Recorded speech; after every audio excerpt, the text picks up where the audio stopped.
ಪಕ್ಷಕ್ಕೆ ಸಹಾಯ ಆಗುತ್ತೆ. ನಿಶ್ಚಿತವಾಗಿ ನೋಡ್ರಿ, ಬಿ ಜೆ ಪಿಗೆ ಯಾಕೆ ಹಿಂದೂಗಳು ಓಟ್ ಹಾಕ್ತಾರ? ಹಿಂದೂಗಳ ರಕ್ಷಣೆ ಆಗ್ತದೆ, ಅಭಿವೃದ್ಧಿ ಮಾಡ್ತಾರೆ, ಪ್ರಾಮಾಣಿಕರದಾರ್ತಾರೆ. ನೀವು ಯಾವುದೂ ಇಲ್ಲ ಯಡಿಯೂರಪ್ಪನವ್ರ ಕುಟುಂಬ ಏನು ಅಭಿವೃದ್ಧಿ ಮಾಡಿ ಉತ್ತರ ಕನ್ನಡಕ್ಕೆ ಎಷ್ಟು ಮೋಸ ಮಾಡಿದ್ರಿ?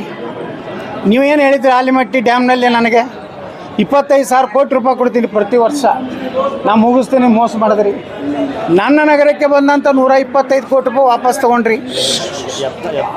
ಅವ್ರ ಹೋರಾಟ ಯಡಿಯೂರಪ್ಪ ಕುಟುಂಬದ ವಿರುದ್ಧ, ಪಕ್ಷ ವಿರುದ್ಧ ಅಲ್ಲ ಅಂತೀರಿ? ನಾವು ಭಾರತೀಯ ಜನತಾ ಪಾರ್ಟಿ ವಿರುದ್ಧ ಅಲ್ಲ, ನರೇಂದ್ರ ಮೋದಿಯವರ ವಿರುದ್ಧ ಅಲ್ಲ.